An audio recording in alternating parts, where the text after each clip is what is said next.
Hi guys, स्वागत है आप सबों का Kautilya the institute of genius में। आज आप सबों के लिए लेकर आया हूं मैं औसत का 10 अग्निबाण, जिससे कि आप लोग बेखबर थे। आज आप सबों को कुछ ऐसे प्रॉब्लम्स मिलेंगे, क्वेश्चन मिलेंगे, जिसका सॉल्यूशन के लिए शॉर्ट ट्रिक्स मिलेगा, जो औसत का सवाल देखते ही आप 30 से 40 सेकंड के अंदर सॉल्व कर सकते हैं।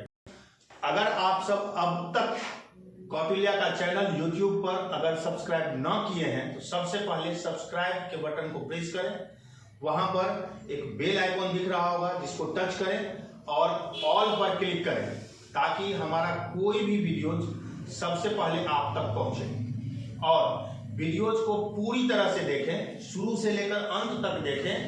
इसमें जो भी औसत के लिए ट्रिक्स हमने यूज किया है उसको सीखें, जो कैसे कम से कम समय में औसत के क्वेश्चन को बनाया जा सकता है। एकदम ध्यान रखिएगा, ठीक है, हिलिएगा नहीं। आगे देखते हैं। औसत जो चैप्टर हम लोग एक्सप्लेन करने वाले हैं अभी, ये जनरल कंपटीशन के लिए बेहद महत्वपूर्ण है। किसी भी कॉम्पिटिटिव एग्जाम्स में औसत चैप्टर से, एवरेज चैप्टर से प्रॉब्लम्स आते ही रहते हैं। तो आगे औसत का 10 अग्निबाण है, इसमें 10 प्रॉब्लम्स हमने जो है क्रिएट किया है और बना करके रखा है आपके लिए। सबसे पहला है प्रथम 50 प्राकृतिक संख्याओं का औसत क्या होगा। ये कितना बेहद इंपॉर्टेंट है। 6 स्टैंडर्ड से बच्चे बनाते आते हैं, 5 स्टैंडर्ड से बच्चे बनाते आते हैं, लेकिन पता चलता है जनरल कमीशन की तैयारी करने लगे और इस पर ध्यान ही नहीं दिया। इसके लिए एक फॉर्मूला है जो इजीली 50 तक अगर आप औसत ऐसे निकालेंगे तो क्या करना होगा, इस तरह से 1 + 2 + 3 + 4 + इस तरह से आपको 50 तक सभी संख्याओं को जोड़कर नंबर ऑफ नंबर्स है 50, उससे डिवाइड करना होगा। ये काफी लेंथी प्रोसेस है, जिससे आप अगर मूव करेंगे तो काफी समय आपको लगेगा इस सवाल को सॉल्व करने में। इजी ट्रिक्स पर कंसंट्रेट करते हैं। यहां है n + 1/2। डायरेक्टली इसको सॉल्व करेंगे। कितने हैं प्रथम प्राकृतिक संख्या, तो 50 है। Very good. n number of numbers 50 + 1 करेंगे, /2 करेंगे। अब नेक्स्ट स्टेप इसका होगा 51/2। इसका आंसर आएगा 25.5। ये आंसर आपको ढूंढना है, जो ऑप्शन है वो ऑप्शन कलर कर देना है। Very simple. कितना इजीली ये बना, 30 सेकंड भी नहीं लगेगा अगर आप ट्रिक्स का इस्तेमाल करते हैं तो।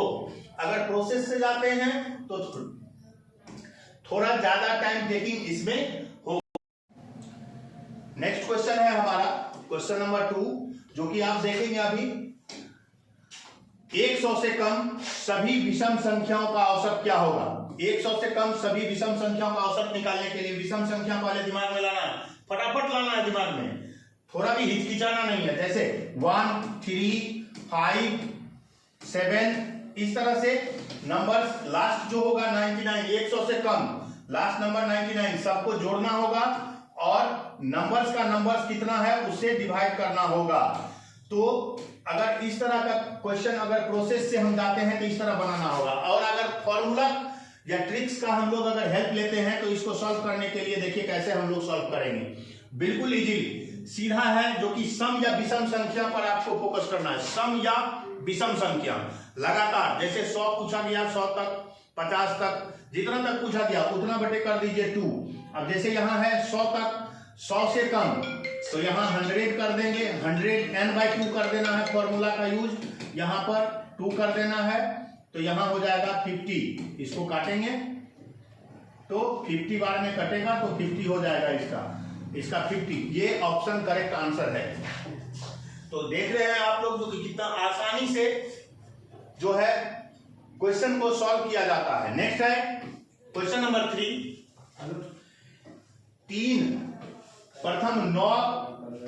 3 के प्रथम 9 गुणजों का औसत क्या होगा। अब जैसे 9 गुणजों का औसत निकालना है तो 3 बन जा, 3 वाला टेबल को लिखना होगा। 3, 6, 9, 12 इस तरह से जो है 27 तक लिखना होगा। सबको जोड़ना होगा और 9 से डिवाइड करना होगा। ये विथ प्रोसेस हो गया, जो थोड़ा टफ है, समय इसमें टफ कुछ नहीं है, टाइम टेकिंग है, ज्यादा से ज्यादा समय लगेगा, लेकिन आपको बनाना है आसानी से। इसको बनाने के लिए आप क्या करेंगे, तो सिंपल फर्स्ट टर्म जो है वो क्या है, तो फर्स्ट टर्म 3 है, लास्ट टर्म क्या है 27 है, दोनों को जोड़ देना है।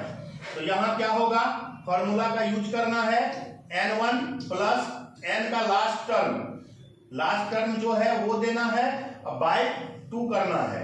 तो अब इसका सॉल्यूशन निकालने के लिए क्या होगा, तो फर्स्ट टर्म है 3, लास्ट टर्म 27, बाय कर देंगे 2, यहां हो जाएगा 30 बाय 2, इसका हो जाएगा 15 करेक्ट आंसर। तो यहां पर देखना है जो कि ऑप्शन में 15 करेक्ट आंसर कहां पर है। ऑप्शन में यह आंसर नहीं दिया गया है, अनफॉर्चुनेटली इसमें ऑप्शन में किसी में भी यह आंसर नहीं है। तो इस कंडीशन में अगर इस तरह के सवाल आपको कंपटीशन में कभी मिल जाते हैं, कंपटीशन में कभी अगर आपको मिल जाते हैं, तो उस जगह पर क्वेश्चन में जो है जो मिलता जुलता हुआ आंसर होगा अप्रोक्सीमेट में, उसको आप कलर कर सकते हैं, आयोग के द्वारा उसका आंसर जो है सही मान लिया जाता है इस कंडीशन में। और दूसरी बात है जो कि उससे मिलता जुलता हुआ उसके नजदीकी जो वैल्यूज हो उसे आप डाल सकते हैं, लेकिन यह कोई भी मिलता जुलता हुआ नहीं है। इनमें एक ऑप्शन ये भी नहीं है जो इनमें से कोई नहीं, अगर इनमें से कोई नहीं ऑप्शन होता तो गारंटीड उसी पर आपको टिक करना था, वही करेक्ट आंसर होता, लेकिन वो नहीं है। इससे मिलता जुलता हुआ एक ऑप्शन आप पुट करेंगे तो आयोग के द्वारा जो भी हो डिसीजन लेकर के आंसर एक दिया जाएगा। लेकिन अगर आपका अनअटेम्प्टेड क्वेश्चन रह जाता है वह, तो उस क्वेश्चन में कोई भी मार्क्स आपको नहीं दिए जाएंगे अगर इस तरह से गलत ऑप्शन लेकर के क्वेश्चन कोई आता है तो। 7, 11, 15, x, 14, 21 और 25 का औसत 15 है, x का मान बताओ। तो जल्दी से सोचिए x का मान कैसे निकालेंगे, बहुत आसान है।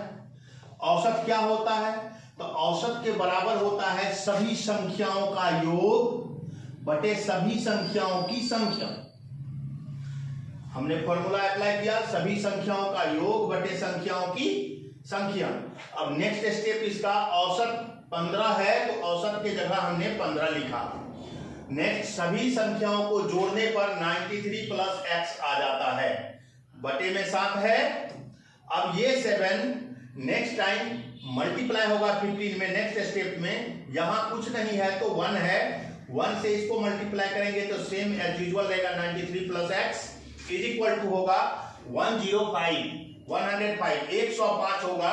फिर x का वैल्यू निकालेंगे तो ये 93 अगर इस तरफ आता है तो माइनस में आएगा, तो इस तरह से कैलकुलेट होगा 12, जो कि इसका करेक्ट आंसर होगा 12, सी ऑप्शन इसका करेक्ट आंसर है। नेक्स्ट हम लोग चलिए नेक्स्ट क्वेश्चन है, एक कक्षा में 25 छात्रों का औसत भार 50 किलोग्राम है। 25 छात्र हैं, सबसे पहले ट्रिक से बनाने के लिए n का वैल्यू, नंबर ऑफ स्टूडेंट क्या है तो 25 है, तो n का वैल्यू हमने 25 रखा।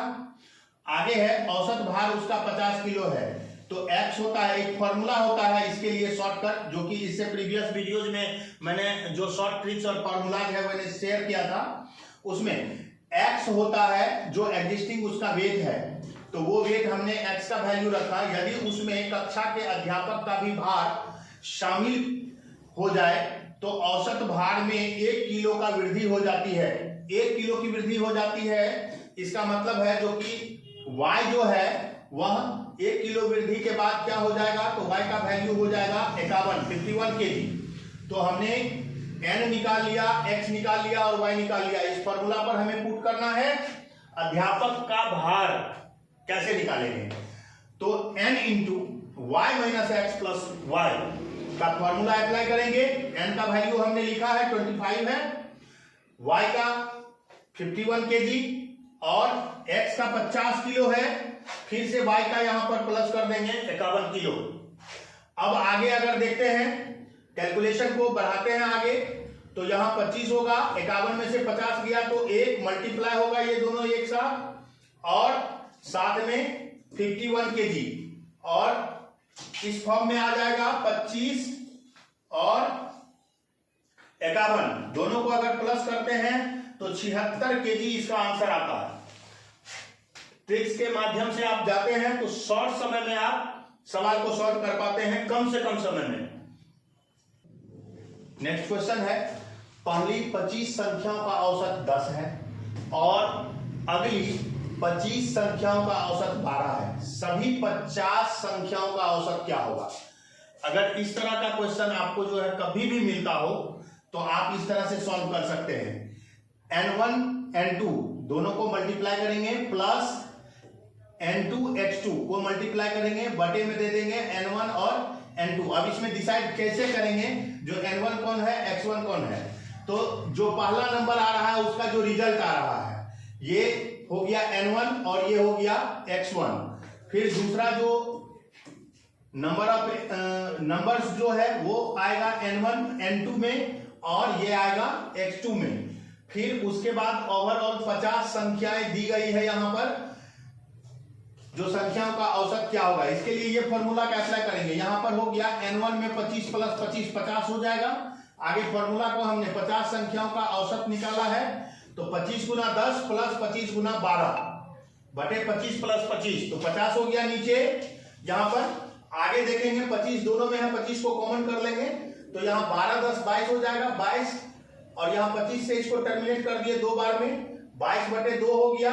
22 बटे 2 से इस 22 को काट देंगे 11 बार में तो इसका औसत होगा 11।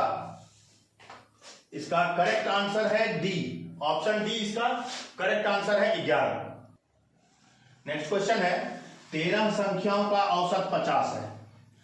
यदि प्रथम 7 संख्याओं का औसत 45 है और अंतिम 7 संख्याओं का औसत 55 है तो 7वीं संख्या का मान क्या होगा? तो इस तरह का प्रॉब्लम्स अगर आपको पूछा जाता है तो उसके लिए ये फॉर्मूला का आप यूज करें, n1 x1 plus n2 x2 minus nx। nx हो गया ये, n हो गया, x हो गया। अब प्रथम फर्स्ट वाला टर्म जो आ रहा है n1 x1, second term n2 x2 हमने फॉर्मूला पर यहां पर जो है बैठा दिया सबको ये फॉर्मूला पर बैठाया सबको। अब यहां पर देखना है ये दोनों में 7 कॉमन ले सकते हैं, 45 प्लस 55 हो जाएगा अंदर, दोनों घर में क्यों है तो 7 है, 7 को कॉमन कर लिया। अब अंदर में क्या बच रहा है तो 45 और 55, 45 55 को कर दिया, फिर हो गया ये 700। यहां माइनस में 13 और 50 को यहां पर मल्टीप्लाई कर दिए तो हो गया 650। 650 को इसमें से माइनस करेंगे 700 में से तो 50 आएगा जो इसका करेक्ट आंसर है। तो 50 kg इसका ऑप्शन है डी, इसका करेक्ट आंसर है ऑप्शन डी। नेक्स्ट क्वेश्चन देखते हैं, 1 नंबर का भटकना नहीं है, क्वेश्चन सभी और भी हैं और भी बहुत अच्छे अच्छे क्वेश्चन हैं, आपको इधर उधर भटकना नहीं है, बिल्कुल आप कंसंट्रेशन बढ़ा के रखिए हमारे वीडियोज पर। आगे आपको बहुत सारे और भी सवाल मिलेंगे जो कि काफी जो है उससे सीखने को कुछ मिलेगा। नेक्स्ट है, 1 से 23 तक की प्राकृत संख्याओं के वर्गों का औसत ज्ञात करें। कितना आसान है। अब ऐसे अगर करेंगे तो सबका वर्ग निकालेंगे, फिर उसका जो है जोड़ेंगे, उसके नंबर से डिवाइड करेंगे, काफी टाइम लगेगा, लेंदी है ना। तो ये शॉर्टकट तरीका अपने ये वाला फॉर्मूला लगा कर, ये वाला फॉर्मूला जगत प्रसिद्ध है, n+1 इंटू 2n+1/6। इस फॉर्मूला का इस्तेमाल करना है, आसानी से सवाल को बनाना है वर्गों का औसत के लिए। तो यहां देखिए नंबर कितना है 23 तो यहां पर n+1 23 प्लस 1 इंटू 2n+1 तो 2 इंटू 23 प्लस 1 हमने किया बाय में 6। फिर आगे करेंगे 23 1 24 होगा, यहाँ 23 दूना 46 1 47 होगा, बटे में 6 होगा। आगे देखिए 6 से 24 को काट सकते हैं 4 बार में, तो फिर 4 और 47 को मल्टीप्लाई किए 188 इसका करेक्ट आंसर आया। 188 इसका ऑप्शन है बी, करेक्ट आंसर इसका है ऑप्शन बी। बिल्कुल आप लोग बने रहिए। नेक्स्ट क्वेश्चन देखते हैं, प्रथम 5 प्राकृतिक संख्याओं का घनों का औसत क्या होगा। इसके लिए ये ब्रह्मांड वाला सूत्र जो पुराने वीडियो में हमने दिया था उसको याद रखेंगे, n इंटू n+1 का होल स्क्वायर बाई 4।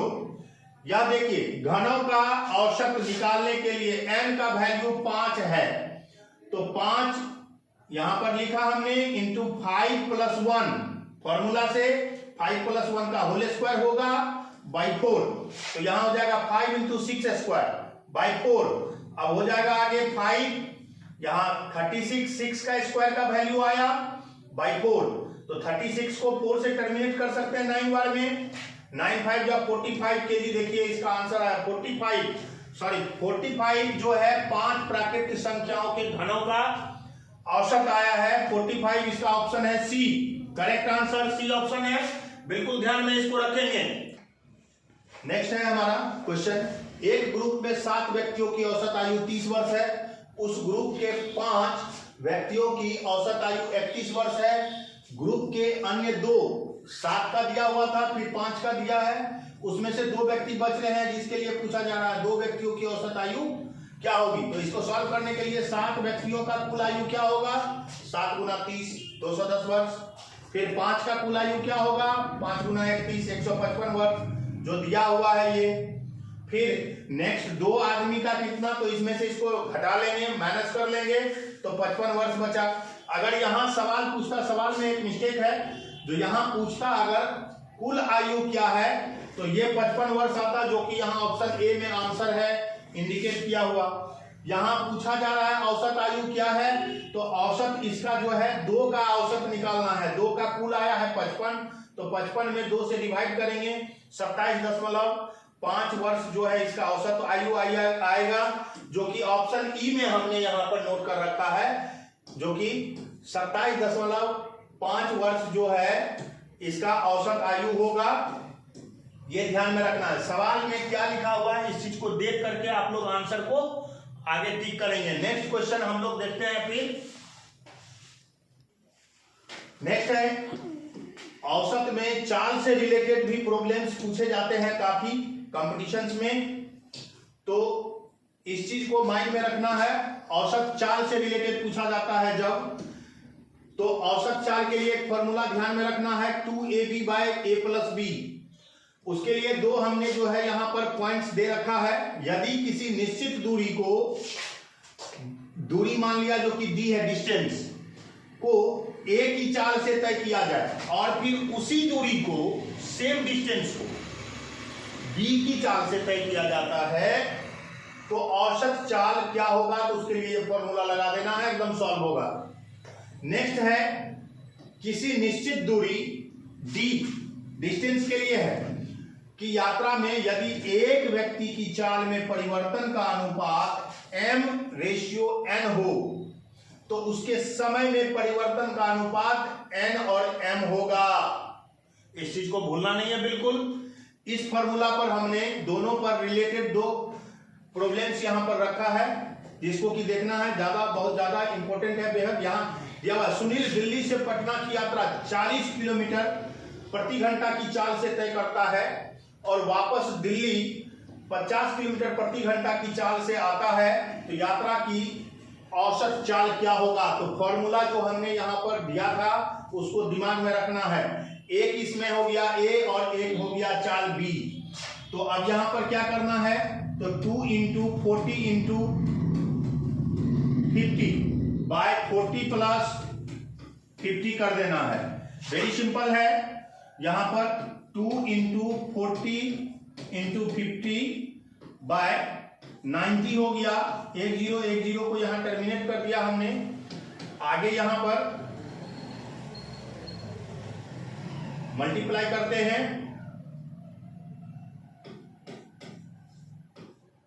बाय 9, ये हो गया km/h।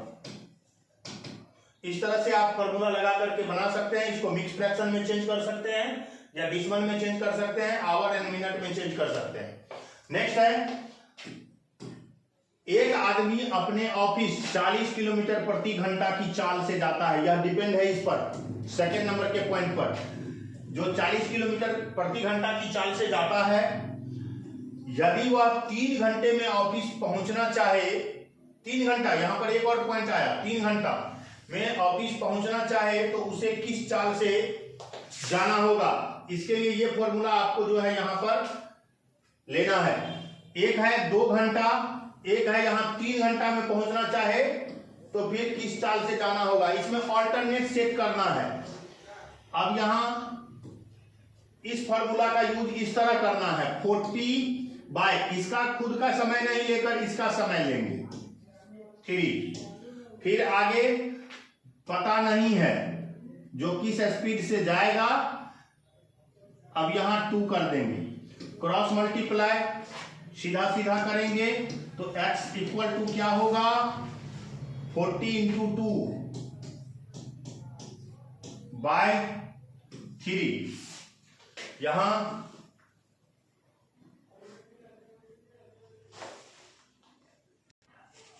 नेक्स्ट है 80 को अगर 3 से हम डिवाइड करते हैं तो 26.6 किलोमीटर पर आवर के स्पीड से इसको जाना होगा। 3 घंटा में यह व्यक्ति 3 घंटा में जो है ऑफिस पहुंचना चाहता है, 2 घंटे में पहले पहुंच रहा था, 3 घंटे में पहुंचना चाहता था। वेरी सिंपल है, आसानी से आप इसको इस फॉर्मूला से सॉल्व कर सकते हैं।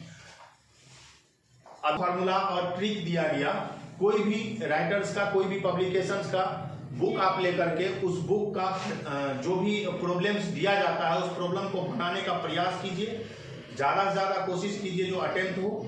और अगर आपको कोई इसमें से जो भी डाउट पार्ट है उसमें कोई कंफ्यूजन रहता है तो कमेंट बॉक्स में कमेंट करना ना भूलें, आप कमेंट करें, उसका सॉल्यूशन नेक्स्ट वीडियोज में हम लोग कोशिश करेंगे अपडेट करने के लिए। और अगर वीडियोज हमारा आपको अच्छा लगे तो लाइक करना ना भूलें और अपने फ्रेंड सर्कल में आप इसे शेयर जरूर करें।